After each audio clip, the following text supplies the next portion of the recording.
ಬಜೆಟನ್ನು ಕೇಂದ್ರ ಸಚಿವೆಯಾಗಿರುವಂಥ ನಿರ್ಮಲಾ ಸೀತಾರಾಮನ್ 8ನೇ ಬಾರಿಗೆ ಒಂದು ಯಶಸ್ವಿ ಬಜೆಟನ್ನು ಮಂಡನೆ ಮಾಡಲಿದ್ದಾರೆ.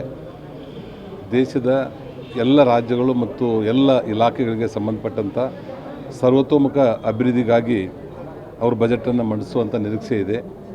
ಇದರ ಜೊತೆಗೆ ನಮ್ಮವರಾಗಿರುವಂಥ ಕೇಂದ್ರದ ಸಚಿವರು ಪ್ರಹ್ಲಾದ್ ಜೋಶಿ ಅವರು ಸಹಿತ ಈ ಭಾಗದಲ್ಲಿ ಏನೇನಾಗಬೇಕು ಎಲ್ಲ ಸೆಕ್ಟರ್ಗಳಿಗೆ ರಾಜ್ಯದ ಮತ್ತು ಈ ಭಾಗದ ಉತ್ತರ ಕರ್ನಾಟಕ ಭಾಗದ ಮತ್ತು ವಿಶೇಷವಾಗಿ ಹುಬ್ಬಳ್ಳಿ ಧಾರವಾಡದಲ್ಲಿ ಹೊಸದಾಗಿ ಬಜೆಟ್ದಲ್ಲಿ ಸೇರಿಸುವಂಥ ಎಲ್ಲ ಲಕ್ಷಣಗಳಿದೆ.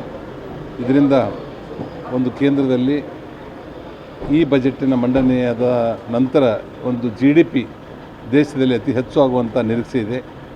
ಇನ್ನೊಂದು ನಾವು ಪ್ರಹ್ಲಾದ್ ಜೋಶಿ ಅವರಿಗೆ ಕಬ್ಬು ಬೆಳೆಗಾರರ ವತಿಯಿಂದ ಮತ್ತು ಕಬ್ಬಿನ ಕಾರ್ಖಾನೆಯವರ ಹಾಗೂ ಬ್ಯಾಂಕ್ಗಳ ಪರವಾಗಿ ಅಭಿನಂದನೆ ಸಲ್ಲಿಸಬೇಕಾಗುತ್ತೆ. ಪ್ರಹ್ಲಾದ್ ಜೋಶಿ ಅವರು ಕಳೆದ 5 ವರ್ಷಗಳಿಂದ ರೈತರ FRP ಬೆಲೆಯನ್ನು ಕಬ್ಬಿನ ಬೆಲೆಯನ್ನು ಹೆಚ್ಚಳವನ್ನಾಗಿ ಮಾಡಿದರು. ಅದಕ್ಕೆ ಸೀಮಿತವಾಗಿ ಸಕ್ಕರೆ ರೇಟನ್ನು ಮತ್ತು ಇಥನಾಲ್ ರೇಟನ್ನು ಏರಿಕೆಯನ್ನು ಮಾಡಿರಲಿಲ್ಲ. ಒಂದೇ ಸೈಡ್ ಆಗಿರೋದ್ರಿಂದ ನಮ್ಮ ಎಲ್ಲ ಕಾರ್ಖಾನೆಗಳ ಮಾಲೀಕರು ಮತ್ತು ರೈತ ಸಂಘದ ಮುಖಂಡರು ಕೂಡ ಅವರಿಗೆ ಮನವಿಯನ್ನು ಮಾಡಿದಾಗ ಆ ಮನವಿಗೆ ಸ್ಪಂದನವನ್ನು ಮಾಡಿ 10 ಲಕ್ಷ ಟನ್ ಸಕ್ಕರೆಯನ್ನು ಎಕ್ಸ್ಪೋರ್ಟ್ ಮಾಡೋದ್ರ ಮುಖಾಂತರ ಕೇವಲ 15 ದಿವಸದಲ್ಲಿ 33-34 ರೂಪಾಯಿ ಪರ್ kg ಇರುವಂಥ ಸಕ್ಕರೆ ಇವತ್ತು 36 ರೂಪಾಯಿಗೆ ಬಂದಿರುವಂಥದ್ದು ಒಂದು ಸಕ್ಕರೆ ಕಾರ್ಖಾನೆಯವರಿಗೆ ಮತ್ತು ರೈತರಿಗೆ ಒಂದು ನೆಮ್ಮದಿ ತರುವಂಥದ್ದಾಗಿದೆ.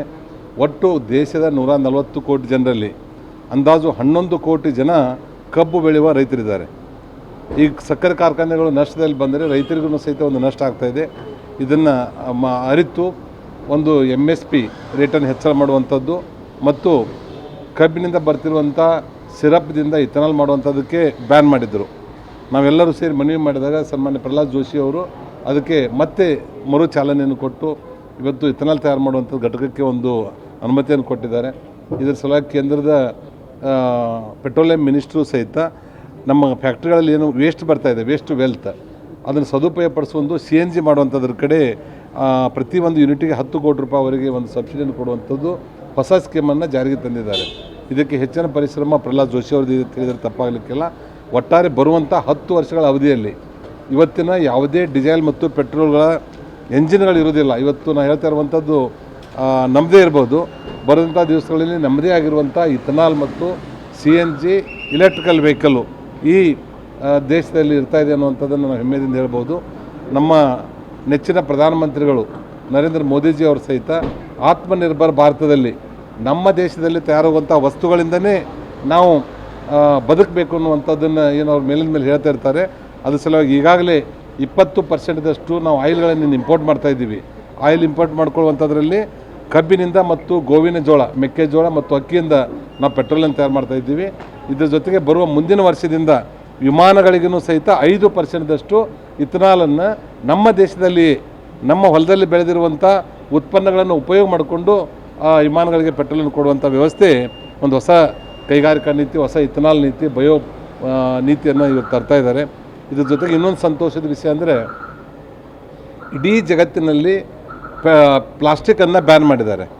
ಆ ಪ್ಲಾಸ್ಟಿಕ್ಕಿಗೆ ಸಬ್ಸ್ಟಿಟ್ಯೂಟ್ ಆಗಿ ಬಯೋ ಪ್ಲಾಸ್ಟಿಕ್ಕನ್ನು ತಯಾರು ಮಾಡುವಂಥದ್ದು ಇವತ್ತು ನಮ್ಮ ಕಬ್ಬಿನ ಹಾಲಿನಿಂದ, ಸಕ್ಕರೆಯಿಂದ ಮತ್ತು ಮೆಕ್ಕೆಜೋಳ ಹಾಗೂ ಅಕ್ಕಿಯಿಂದ ತಯಾರು ಮಾಡುವಂಥದ್ದು ಮಾಡಿ ನಾವು ಬಯೋ ಪ್ಲಾಸ್ಟಿಕ್ಕನ್ನು ಉಪಯೋಗ ಮಾಡ್ತಾಯಿದ್ದೀವಿ. ಈಗಾಗಲೇ ಟ್ರಯಲ್ದಲ್ಲೆಲ್ಲ ಯಶಸ್ವಿಯಾಗಿದೆ.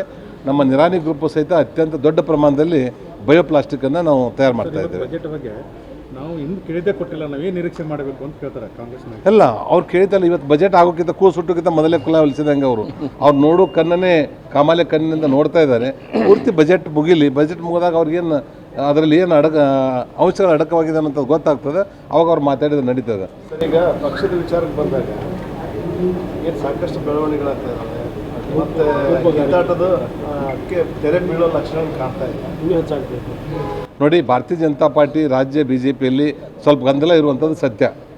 ಇವತ್ತು ಅವೆರಡೂಗಳನ್ನು ನಮ್ಮ ರಾಷ್ಟ್ರೀಯ ನಾಯಕರು ಮತ್ತು ಪರಿವಾರ ಹಿರಿಯರು ಅತಿ ಸೂಕ್ಷ್ಮವಾಗಿ ಗಮನಿಸಿದ್ದಾರೆ. ಅವಕ್ಕೆಲ್ಲವುಗಳನ್ನು ಕರೆದು 1 to 1 ಆಗಿನೂ ಸಹಿತ ನಮ್ಮ ನಾಯಕರು ಮಾತಾಡಿದ್ದಾರೆ ಮತ್ತು ಈ ಗ್ರೂಪ್ ಆಗಿನೂ ಕರೆದು ಮಾತಾಡಿದ್ದಾರೆ. ಬರುವಂಥ 1 ವಾರದ ಅವಧಿಯಲ್ಲಿ ಈ ಎಲ್ಲ ಸಮಸ್ಯೆಗಳನ್ನು ಪರಿಹಾರ ಮಾಡಿ ನಾವೆಲ್ಲರೂ ಒಟ್ಟಾಗಿ ಹೋಗುವಂಥ ಸಾಧ್ಯತೆ ಇದೆ. ಇದರಿಂದ ಯಾವುದೇ ರೀತಿಯಿಂದ ಮುಂಬರುವಂಥ ದಿವಸದಲ್ಲಿ ಗೊಂದಲಗಳು ಇರುವುದಿಲ್ಲ. ಅಧ್ಯಕ್ಷರ ಚುನಾವಣೆ ಆದರೆ ಅದನ್ನು ಮೇಲಿನಿಂದ ರಾಷ್ಟ್ರೀಯ ನಾಯಕರು ಅದನ್ನು ಸೂಕ್ತವಾಗಿರುವಂಥ ಅಭ್ಯರ್ಥಿಯನ್ನು ಘೋಷಣೆ ಮಾಡ್ತಾರೆ. ಇದರಿಂದ ಯಾವುದೇ ರೀತಿಯಿಂದ ಸಮಸ್ಯೆ ಇಲ್ಲ. ಅವ್ರು ಏನು ನಿರ್ಧಾರ ತೆಗೆದುಕೊಳ್ತಾರೆ ಅದಕ್ಕೆ ನಾವೆಲ್ಲರೂ ಬದ್ಧವಾಗಿರ್ತೇವೆ.